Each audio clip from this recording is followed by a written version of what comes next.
مركز أطفال متكامل مع دكتور عبد الرحيم لكلوك. لو انتي مامي جديدة وابنك تعبان أو محتاج عناية طبية، فالمركز بيقدم لك كل الخدمات اللي محتاجاها، زي العيادة الوقائية اللي فيه بتقدم لك أكتر من تخصص، زي التطعيمات اللي بتحمي طفلك والمضادات الحيوية اللي تناسبه، وتأكدي إن مفيش مضاد بدون داعي، وعلاج الحساسية. ومش بس كده، كمان المركز بيعالج ضعف مناعة طفلك، وكمان مسؤول عن تغذية طفلك عن طريق العيادة اللي بتحل جميع المشاكل، زي مشكلة النحافة وفقدان الشهية وعلاج قصر القامة وضعف النمو. وكمان المركز بيعالج مشكلة الصفرة وابنك في حضنك عن طريق جهاز منزلي أو كبسولة الصفرة اللي بتعالج الطفل في 4 ساعات.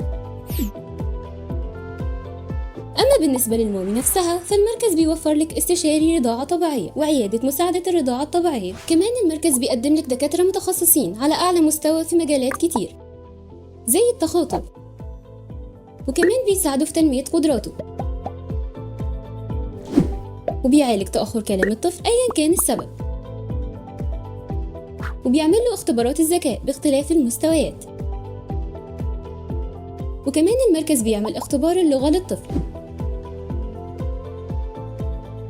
وبيتيح تعديل سلوك طفلك. ومش بس كده، كمان عندنا عيادة المخ والأعصاب اللي بتقدم العلاج النفسي المناسب لطفلك، وعلاج فرط الحركة، وعلاج مشكلة التوحد ومتلازمتها، مشكلة التبول اللا إرادي.